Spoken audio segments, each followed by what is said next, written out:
Hello. Hi, everyone. Thank you for joining. We're just giving it a couple of minutes to let everybody join, get set up.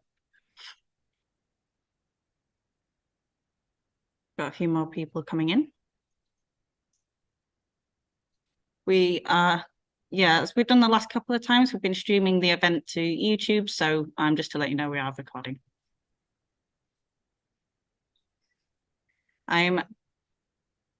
So just whilst everybody is joining, I'll sort of give a bit of background and fill for a few minutes whilst we're all coming in. And thank you. I think this session might be a little bit different to what we've done before. But I'll give a bit of background, sort of ODSL and where we've come from. So ODSL was created during COVID essentially by Mark, who's on the call here, and Paul from Open Innovations.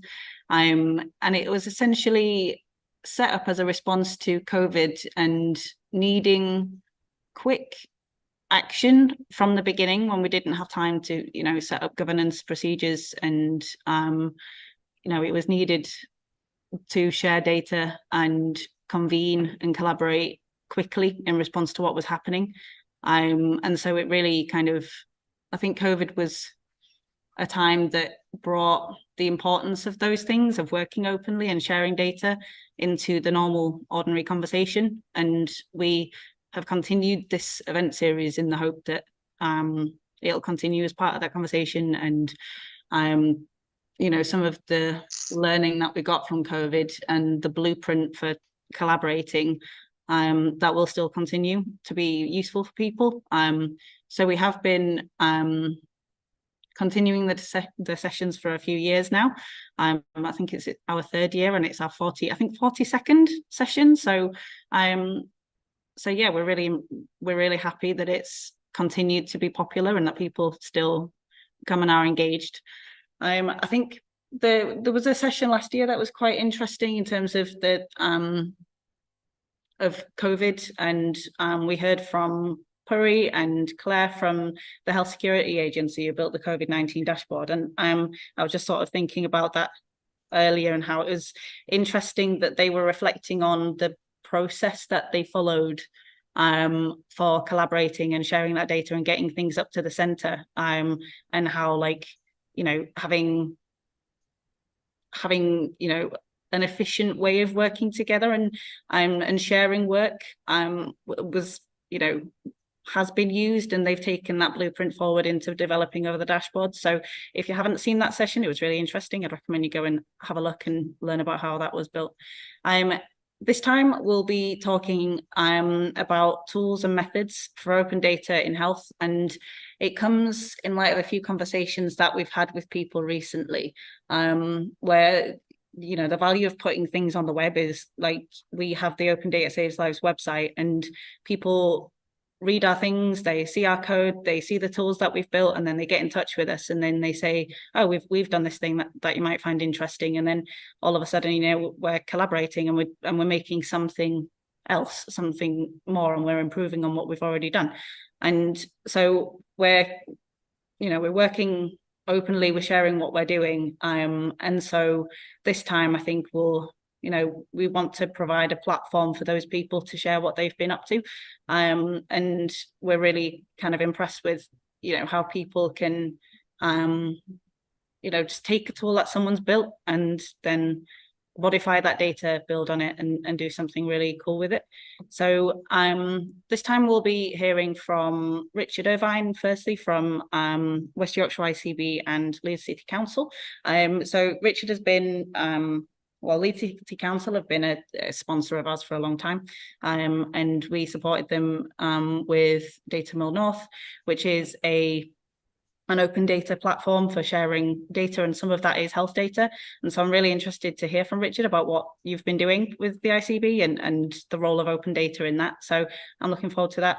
And then after that, we'll hear from James Perry, who we met in quite a different context. And so James is from Egnida, and has been building a tool for really for the energy sector. And that's been, helping the energy sector to identify vulnerable customers. And when I saw the tool that James has been building, I immediately thought this would be really, really valuable for identifying vulnerable customers or people in a health setting. And some of the data that you have in there does come from open data, from open health sources. So I'm really interested to hear about what your experience was working with fingertips as a non-health professional, if you don't mind me saying. So that'll be interesting to know what your experience was like using open health data as someone who is not an NHS professional. And then lastly, another one is really exciting with Wang and Matt from the Whole Systems Partnership. They're going to share a model that they've built, and that is predicting the potential impact of a really groundbreaking new drug for Alzheimer's. I won't try and remember the name, but I'm sure you can share about it. And the model seems really interesting, is, providing what if analysis of uptake of that drug and how that might impact on the prevalence of certain dementia. Of dementia in the population. So hopefully I've explained all of that correctly, right, and that makes sense. And so I'm going to just stop waffling and hand over to Richard, if you would like to go wild. Thanks, Taz. And I'm not sure about going wild, but we'll see where we get to. So I've got some slides as everyone ordinarily does. So I'm just going to share my screen. Hopefully you can see it now. Shout when you can.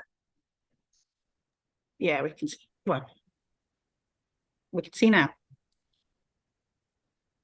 Fabulous. Okay, so just for sort of full disclosure, just over a year ago, I worked for NHS Digital, now part of NHS England. So I sort of came over to my current role with lots of great ideas, and I'd worked with really closely with Alistair Bulwood, who had produced a lot of the dashboards that have probably come to meetings such as this, so whether it was in COVID around vaccinations or shielding or anything else. So as I say, a number of you will have been certainly aware of what Alistair and his team did as part of NHS Digital. I was part of that food chain, so I was feeding data through rather than visualizing. So when I moved over to my role, so I'm employed by the NHS West Yorkshire Integrated Care Board, but I have a split role across Leeds City Council.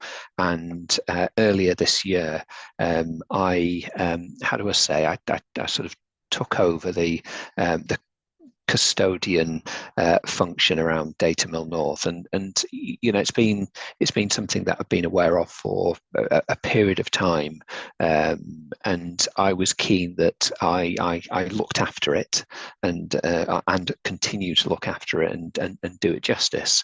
And what I'll share with you is a picture of or the journey around Data Mill North, where we are now, some of my thinking, and then what I'd really like to do is get some energy from this group to say, where should we take it? Or, if this is if we want to truly exploit open data, where should we be going? So hopefully that sort of resonates with what you're expecting.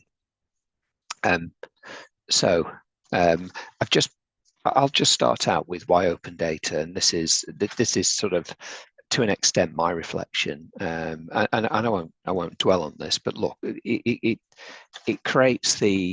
opens up the opportunity for creativity and innovation. I've seen some really, really brilliant bits of work done, and then but often some of that work is curtailed because we don't necessarily, or organizations don't share data, or we only go so far. So for me, being able to almost have that that sort of implied rule that where we are processing data, if we can publish, then we should always publish. And if we are working with identifiable data, I work with many brilliant engineers and analysts who will take data up to a point, and then they'll say, well, I can't share it because it has person level, individual level data in, and there's part of me that says, how long would it take you to aggregate that? How long would it take you to anonymize those data so that it becomes really rich and brilliant insight that we can use either independently or alongside other data to improve services, or to be transparent about our performance, or just to create that transparency and openness about the community, the locality, the region, or whatever, where we live. It also stimulates change. The data can drive that sort of rich decision making that sort of gives us the emphasis and the wherewithal to think about how things could be improved for the good.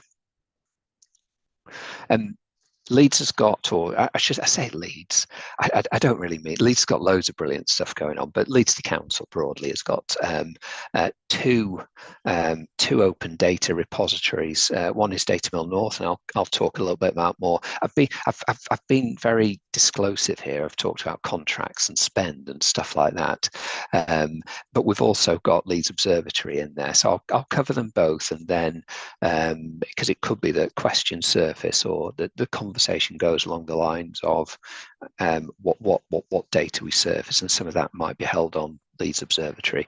So broadly speaking, we've got these two open data repositories. So Data Mill North, and that's been around almost 10 years. It has a variety of data sets. So fundamentally, anyone within Leeds City Council and a whole heap of partners, could be local government, could be public sector organisations, could be private entities, are routinely publishing their data. So it's used in their normal course of business, and then it's published. Now, sometimes that's about delivering their legal requirement. So in certain respects, we've got to publish some of the stuff we do, and Data Mill North is a really good way of doing that.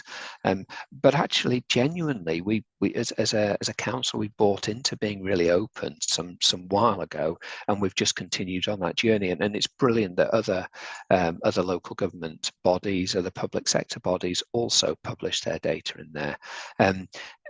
Data Mill North has this feature that you just publish anything. So whatever format of data you're working in, you just upload it.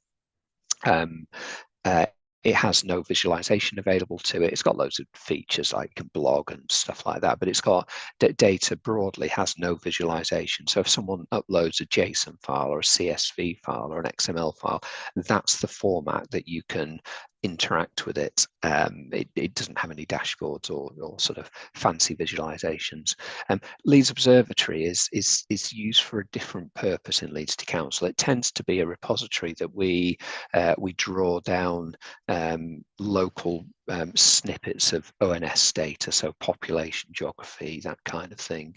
It's underpinned by Esri's Instant Atlas product. So if we've got any, I don't know, GIS or location intelligence boffins, I profess to be one of those anyway, so I can talk about them, talk about being a boffin affectionately. But anyway, so it uses Instant Atlas as its underlying mapping capability. So we just plot points and throw it at Instant Atlas, and it visualizes. That's the only visualization that you get within Leeds Observatory, and we use that for things like the Leeds Observatory is there for things like our warm spaces or our service directory. So where can you find stuff in Leeds? So that's broadly what we use it for. So it's very much it doesn't necessarily surface lots of raw data. It tends to visualize typically on a map. But Data Mill North is where we drop all of our raw data. There are real opportunities to bring those two together, but we've persisted at this point with them being separate products. And they do have slightly different audiences, but I don't know. Let's see how we move in the future. Just a quick timeline. So Data Mill North, I mentioned it formed nearly 10 years ago. It was March 2014. I wasn't about, so I can't take any credit whatsoever. However, it was created as Leeds Data Mill, and it was really the sort of brainchild of the Chief Data Information Officer at the time, who had acknowledged the potential for open data and wanted to expose data to do just as I've described, so stimulate creativity and conversation and perhaps innovation to deliver really exceptional services. We won a couple of awards along the way. We probably one of the first local government organisations to do some stuff in this space, but then probably for a period of 5 or 6 years, it just kept going, and it ramped up a bit. But then maybe around 2020, when we were getting to that, that height of here's what we could do, and we'd engaged a third party, so Social Finance, just to help us with some options about how we can move this forward. At that point, we had the pandemic. We went into almost I want to call it hibernation. It wasn't. It still kept going, but we didn't do any development work. And here we are now, and I'm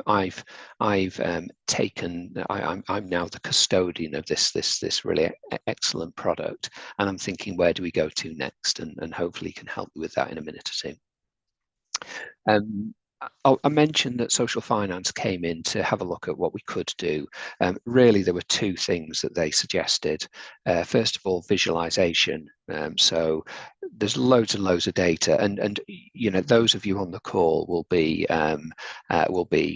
brilliant data experts, and you'll know that most data will have some common standards, whether it's a location point or some form of ability to map to a geography, or it might have a point in time or a date or whatever. So and could we therefore map our data, or at least when it's ingested, work out using perhaps metadata what that data is telling us. So if it finds a longitude and latitude measurement or a postcode or something like that, it would say, here's some data that needs to be visualized using location intelligence, and it would pop up on a map or something like that. So that's where we're going.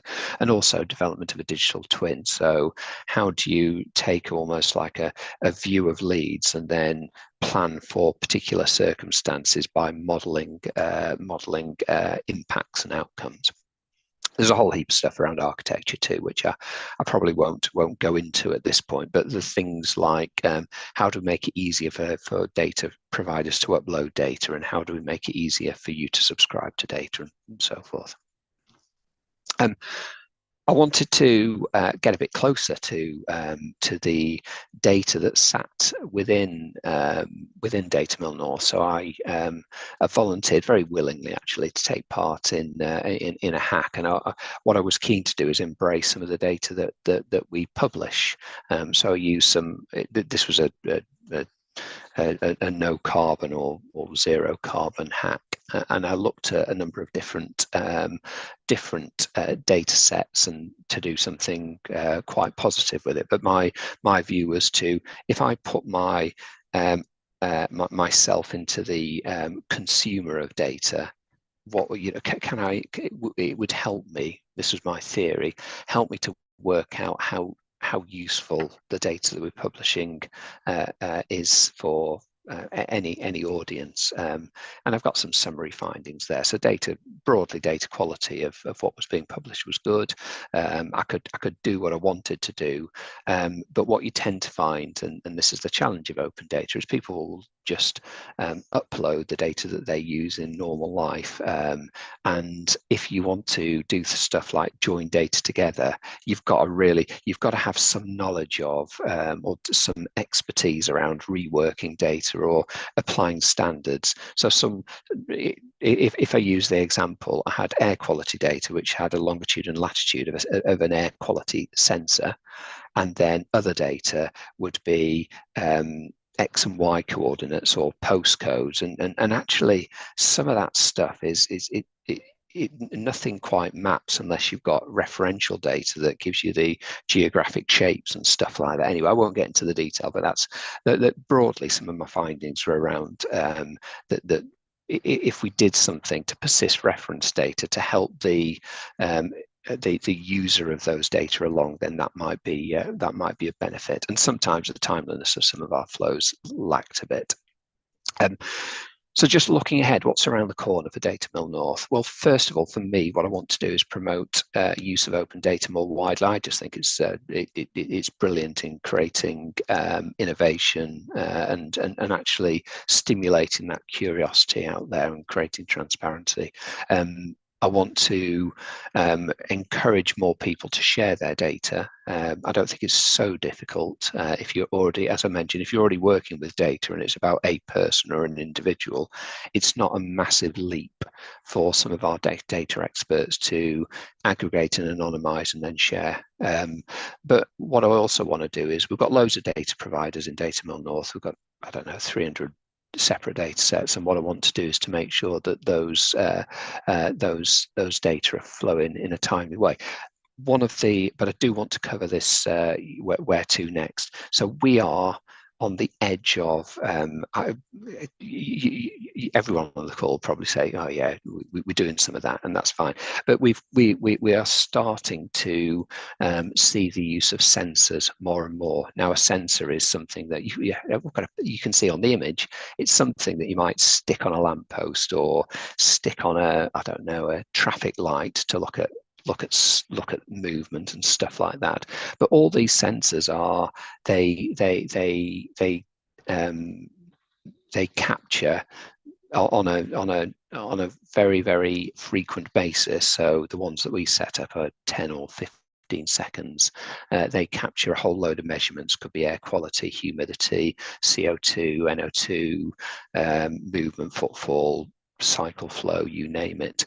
And and then we beam all those. So they use radio waves, so they come through Internet of Things, and then we just pull them down. So we're going to start pushing those data into Data Mill North. So you've got all these points all over the city, and the potential that this gives us to look at any of these environmental factors, and Leeds, we celebrate becoming a marmot city. Some Michael Marmot visitors this time or earlier on in the year, and we're looking across those sort of those real public health challenges around what are the wider determinants, those social factors that impact on our health and care. You don't get ill the moment you enter your general practice or a hospital. Things happen prior to that, and lots of things in the world around us have a massive impact on your own health and well-being. And to be able to join some of these data with other data that we hold and share, could be health and care data. So for example, what's the impact on air quality around a school, and how many of those young people are presenting with respiratory conditions or early onset asthma and stuff like that. You can absolutely be sure in Leeds that there's a higher incidence in our urban inner city areas where air quality is poorer, but we don't know that because we've not analysed that, and so that gives you a view of where we might want to go. Other things that we might want to go is Leeds City Council's got a massive challenge around I don't know, its financial envelope, and some of the things that cost us money. Let's say gritting in winter. So you send out loads of gritters, and someone probably looks at the weather forecast and said, "Oh, it's going to be cold." So what we'll do is we'll send out all of our gritting trucks, and we'll grit the whole of Leeds. Well, what happens if it's going to be colder in certain areas but not others? Wouldn't it be good to be able to understand the potential for a temperature fall? Or anyway, I go on about stuff like that. This is where I think some enthusiasm, innovation, and the right data would really make a difference. I've probably gone on too long. I'm going to stop there. But what I'm going to pose to you is some questions. So I really want to hear from you about what great looks like around open data. I want to know how you're using open data. I want to know if you've got any barriers, what new data you'd like to see, and also how we keep the conversation going. So I'm going to leave it there if that's all right. Thank you very much, Richard. I'm going to go straight to questions. Does anybody have any immediate questions for Richard now?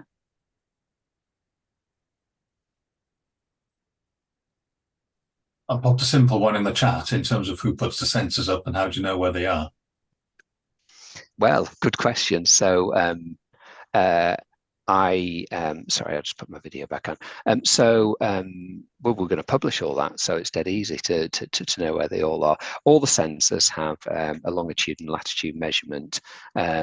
The moment what we'll do is we'll present some metadata and probably map that. So the moment we start to share all these data coming through, we'll do a little bit of visualization to show where they are, what their initial intended purpose is. So right now we're doing some work around flooding in Wetherby, or we're doing some work, and we're also doing some work around footfall into libraries and air pollution around schools. So I'll describe what that work is, where the sensors are, but bear in mind that these sensors, you don't switch on and off all these data attributes. They capture everything.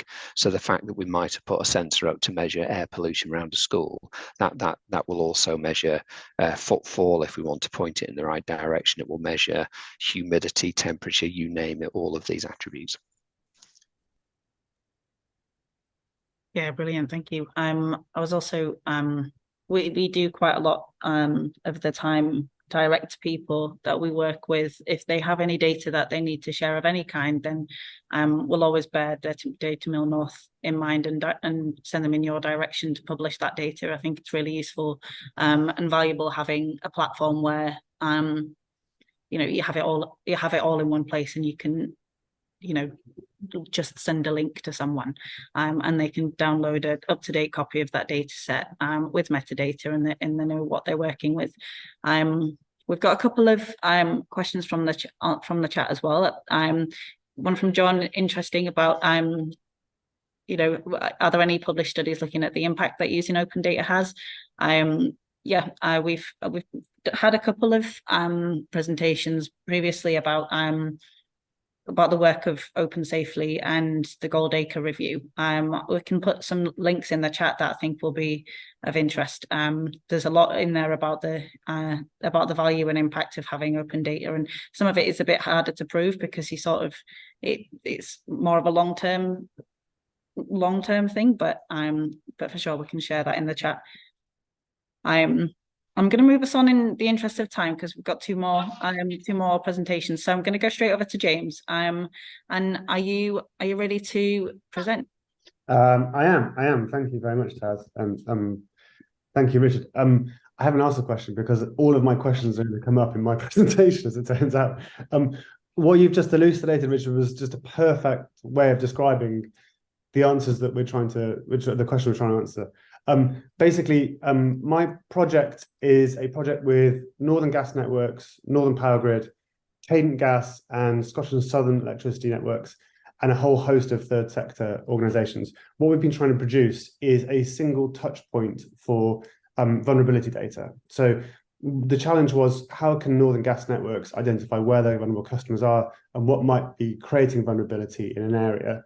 And so what we created was a visualization tool which ingests all of the sort of data that Richard's been talking about and doing that thing. The key thing that we wanted to produce was, if you are working with vulnerability, if you're third sector or an organization that works to help vulnerability, it will be free to access in perpetuity and you'll be able to use it as you wish. I'm going to show, not tell. So I'm going to share my screen if that's all right. Here we go. Let me just sign in. So hopefully, can everyone see that okay? That's coming up okay, is it? Brilliant. Okay, let's zoom in on leads. What the tool allows you to do, so for example, let's have a look at, let's go for health data first. So let's have a look where we might have people living with dementia as a number of people in an area. And what you'll see it does is it produces essentially a heat map where red and high means there's lots of people living with dementia, and green and low means there's fewer. What we can then do is we can mix that with other data that might not necessarily be immediately obvious. So let's go for EPC, so people who are living with dementia in cold homes. So let's switch on people living with EPC, E, F, and G. So this is the sort of thing which the utility companies are very interested in. Obviously, where they have customers who are particularly vulnerable with medical conditions in cold areas, we can keep adding to this data. So we can keep adding stuff in. So let's see where people are claiming universal credit in an area as well. So we can keep layering that data on top of each other to create areas. So if I was trying to target my work, or if I was looking for particular areas of need, then that would be the sort of thing which I can see. That's showing you a medium super output area right now. If we zoom in on an area, let's zoom in a bit further into Leeds, it will go from that to a lower super output area, and eventually it will go down to an OA, or you can switch on to postcodes and see postcodes instead. Essentially, all we've done is taken all of that public data that Richard's been talking about and do that work that he mentioned, where all of those spreadsheets with the disparate kind of field names and geographies and all those, we've crunched them all together and put them in one place. And so all you're seeing is data which you probably already know about and might already be using, but in a common way, which means you don't have to mess around with the spreadsheets and do that work. If you click on an area, you can see the statistics for it, and you can download the data as a spreadsheet to use. You can do screenshots if you're going to do reports and things like that as well. There's a couple of other things it'll do. So, for example, let's have a look where the warm spaces are in that area, which we get from Taz and her colleagues as a fantastic piece of data. Okay, so I've got the warm spaces. If I am expected to walk to that warm space, if I'm in that community, what is a 30-minute walk within that warm space? So I can see what sort of area that's providing. I can see live data, so I can switch on live traffic. I can switch on live power cuts. So this is all the live power cuts in the UK as well. So that could be any kind of incident that you wanted to put in there. It'll show me things like I can see traffic cams. I can see, I can see live bus routes if I want to, where buses are right now. So it allows you to mix those two things together. There's a couple of other things I want to show you as well. In Manchester, so let's go slightly across a little bit. Citizens Advice, Manchester, have put all of their data into a Google platform. The whole thing is hosted nose to tail in Google. Citizens Advice have got their own Google platform with very GDPR sensitive data in it, about who calls them, what they call about. They've been able to share, exactly as Richard discussed, an aggregated view of that data. So they haven't had to do anything. They can share a SQL statement essentially with this tool. So chosen users can see some of that data in an automated way. So they don't actually have to do any work to their data for me to be able to see the aggregated view of their data. And I can mix that in with our data as well. So for example, that's course assistance advice, and let's go with pupils eligible for free school meals. So I can start mixing their data together to create these compounded data sets. There's another one I want to show you. It might not sound particularly relevant at first. If you go onto the government website, you can create a petition where if you get enough public signatures, they'll discuss it in Parliament. We took that data set and we ran it through a machine learning, a natural language processor, to create categories for it. So, for example, I can have a look at which parts of the country can care about animal welfare, for example, by categorizing all the petitions we got. If you were to change petition for customer feedback, for public survey, for anything that's free text, which is kind of hard to pin down, as long as it's got that geographic element of where did that feedback come from, we can process it, categorize it, map it, which I think is quite exciting. The other thing we're going to be doing next, since we've got all of this huge amount of data, we're going to hopefully produce some machine learning algorithms. So again, like Richard said, like where you've got air quality data and a high prevalence of asthma, we can produce a machine learning model that says, okay, well, what happens if we improve the air quality in that area? What if we improve the housing stocks? We saw those EPC D to Gs. What does that do to fuel poverty? What does that do to health outcomes if we start improving that? And we'll have models that do that. And then also we'll have kind of a rather than having to scroll through all these things to say, kind of show me this data, you'll be able to just ask it questions in a kind of chat GPT style. So you'll be able to switch things on and off to say, kind of like, show me where this is high and what would happen if I did this. So that's all coming as part of the project in the next kind of 12 months. But right now, what we're doing is consuming tons of public data and then allowing people to mix their private data with it in a GDPR compliant way. Like I said, the key is if you're working with vulnerability, we want this to be free to access for you, so you can use this as you would. And really, what we're looking for is kind of partners who are interested in doing that and joining the project. And yeah, that's what we're doing. Does that kind of make sense as to what the tool is, and how it works? And is there any data that people would like to see? More importantly. That's great, James. I think this is really exciting and can see a lot of, like, especially for value, looking at health inequalities, like regional inequalities, and then modeling potential outcomes if you change air quality, for instance, or you know, comparing IMD indices multiple deprivation would be really interesting as well. And then like tallying that with health outcomes, and there's all sorts of data sources that you could put into a tool like this, and it's fantastic. So does anybody have any questions for James?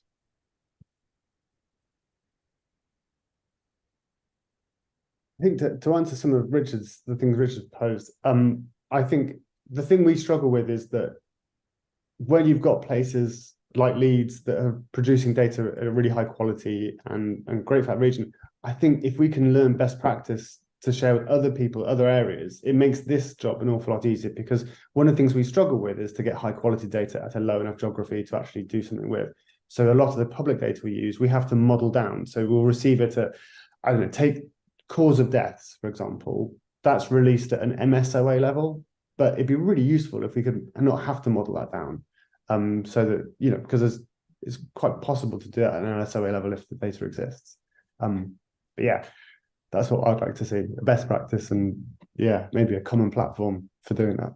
Yeah, for sure. And I think this is a really good example of like where someone can take health data or any kind of data and use it for maybe a purpose that you wouldn't have originally intended. So for instance, the you know, you've built this tool sort of within a different context of being for the energy sector, but then actually the data sources that are in there would be really valuable for looking at health. So someone who's kind of quite domain specific to the energy sector might not have originally considered that, and unless you make it the tool as open as you can and make the data as open as possible, obviously considering the sensitive data that's in there. Unless you do that, then the technology isn't there for people to use for those purposes. So so it just shows like you know, from one context to another, it's still really, really valuable. That's absolutely right. That interdisciplinary kind of view is really interesting. If there's anybody who wants access to try it out and play with it, then yeah, you can send. All you need is a Google account. So if you have a Google email, or if you associate your email with a Google account, you can be added in. We do just have the partners of the project, so Northern Gas Networks and NPG, etc. They do have just a kind of tick box to say yes, this person's allowed it, because one of the things we're very keen on is we don't just allow a free for all. We want it to be used for good, as this group suggests, and so that's the only kind of caveat there is to joining. That would be my only comment, James, is that you need a Google account to join to do it. You do. My only nudge one day. Because they give us so many of their tools for cheap for doing it. Yeah. But still, it's good it exists, and thank you for sharing. I am going to pass on to Wang next. Are you ready to go? Yes, I'm ready to go. Thank you. Can I make a very brief introduction, Wang, to declare all our interests and everything? So Peter Lacey, Health Systems Partnership, we've contributed to this network and conversations over our COVID modelling in the past. And we've also worked with Open Innovations in a small community development context up in Knaresborough, which is where I am based, just north of Leeds. So a number of sort of things going on in my head, and great first two presentations. Hope we look forward to getting in touch. Wang and potentially Matt, although I don't think he's come here, have been the product of the relationships formed during COVID. Wang, the Not Whole Systems Partnership, Wang is a student, PhD student up in Strathclyde. Matt is a practicing gastroenterologist and confessed data geek and modeler down in Southampton. So we combined them together, flying over the great county of Yorkshire, and started to explore through a project called Project RUM how we translate some of the models that we've been building using system dynamics modeling into open source, and also how we might connect that to data sources that are readily available in terms of model initialization. So that's the context. Wang and Matt are the experts, so I'll hand over immediately to Wang to tell us about the work we've been doing. Thank you so much, Peter. I want to thank you very much also for everyone for attending and for giving us this opportunity to present our work. So may I start my sharing of screen? Go ahead. Yeah, thank you very much. So some presentation to show you our work. So I think the first one is to set the topic. We are going to present you an open source framework for creating, simulating, and demonstrating system dynamics models in Python. The authors are me and Dr. Marcel Stammers, and we are very happy to share with you on this work. So the first part we are going to tell you is this. This is a framework with open source in our mind. So that means this work is going to be purely implemented in Python and going to be free to use for everyone.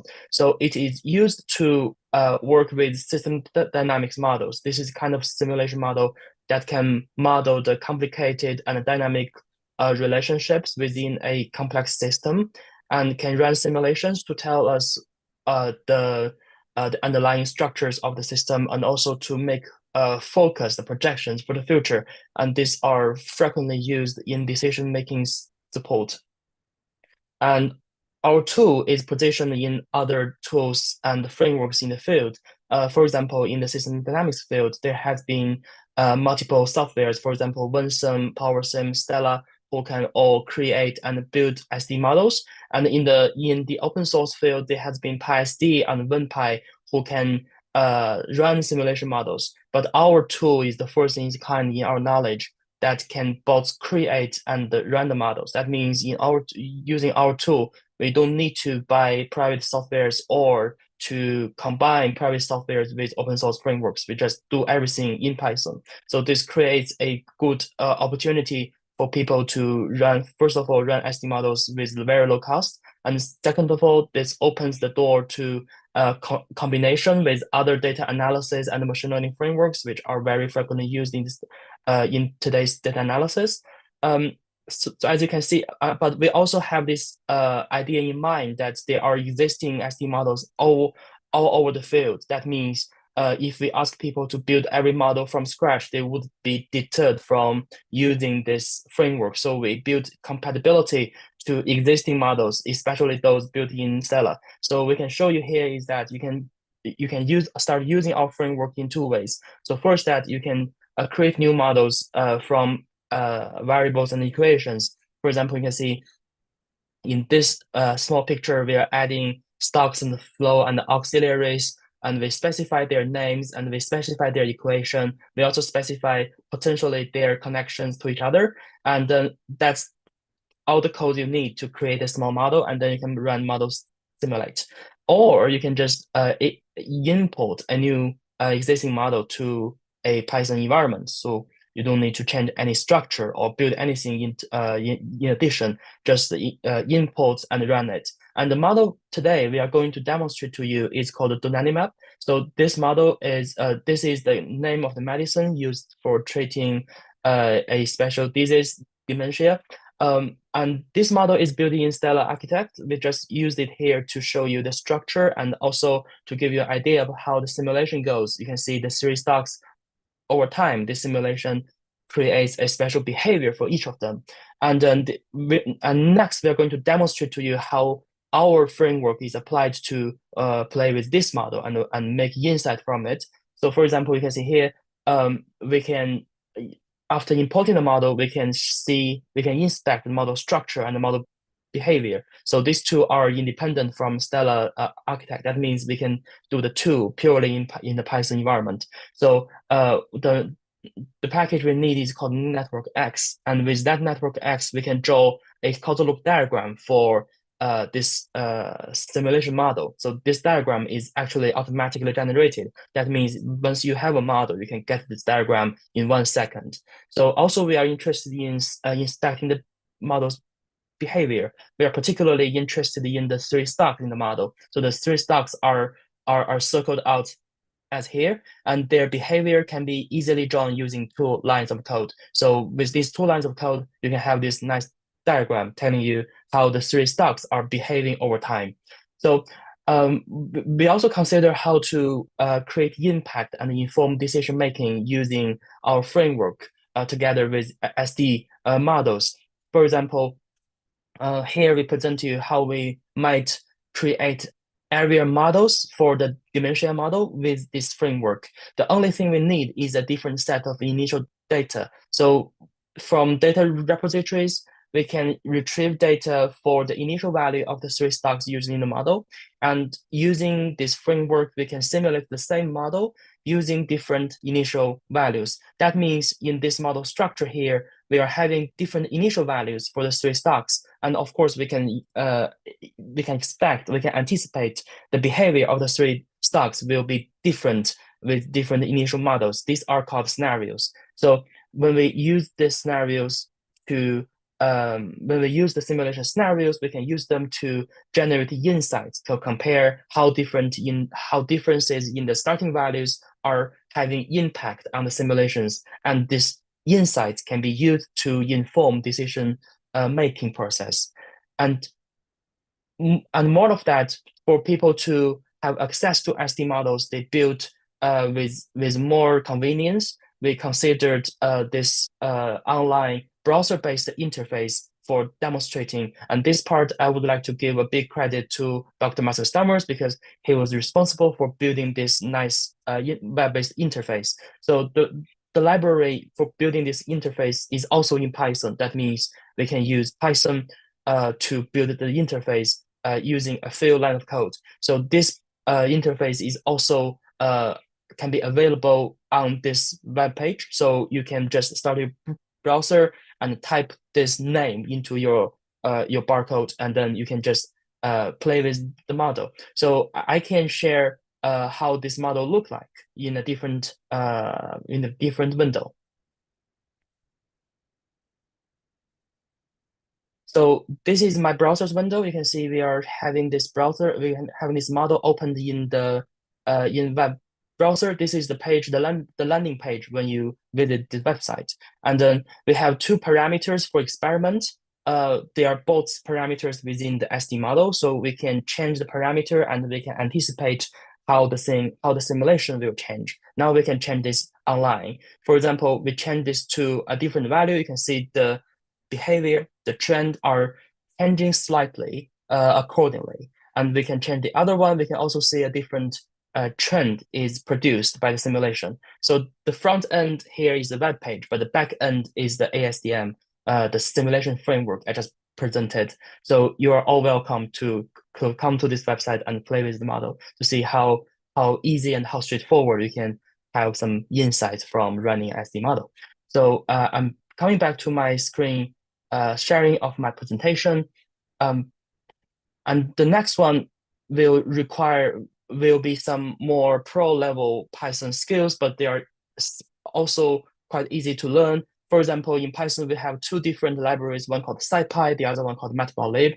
One is for generating samples, and the other one is for demonstrating diagrams. So with this very easy to use libraries, we can create different samples in a very large amount, for example, 1,000, 10,000, and run them using Monte Carlo methods with the same framework I just demonstrated. So you can see with this many samples, which is shown as a histogram, we can have a lot of different simulations of a model. So actually a lot of post analysis can be carried out using this simulated multitude of simulation runs. So in the end, we want to present to you our future vision of this this framework. So we want to have this framework open source and free to use for everyone in the field and beyond the field. So we had to go through a lot of stages in previous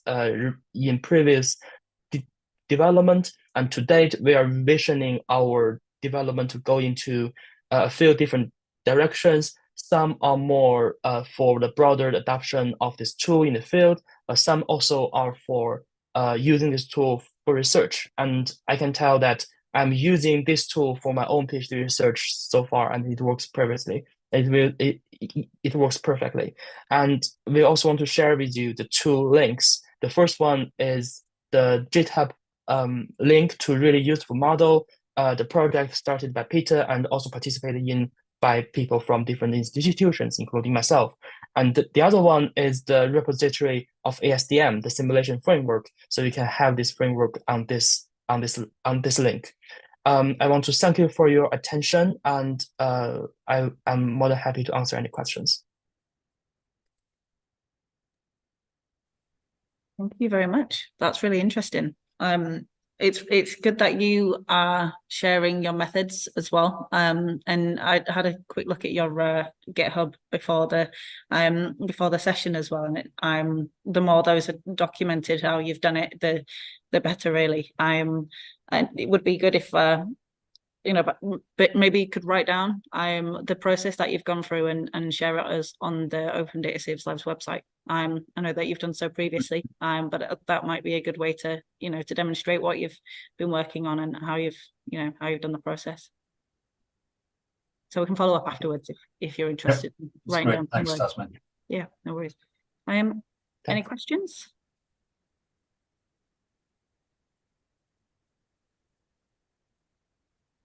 All right.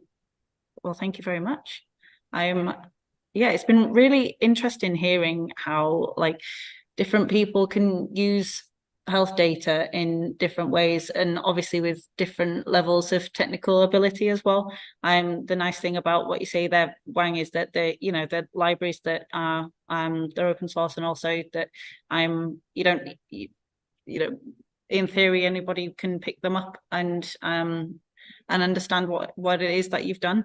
And so that's what we aim for, is making it as accessible as possible to people from all backgrounds. And it's really excited about the new Alzheimer's drug as well. So we're looking forward to seeing where you go with that.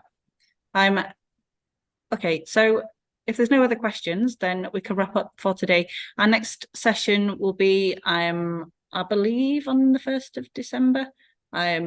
We will send out a confirmation of that one, and we'll have some more speakers that will be sharing similar to this one. We'll be having some people hopefully from the Alcohol and Drugs Partnership in Scotland, who's been doing some interesting models using hex maps that we published quite a long time ago. So it would be quite interesting to hear from them as well.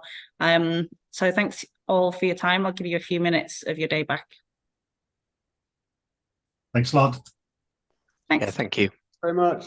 Thank you. Thank you, everybody. Thanks very much.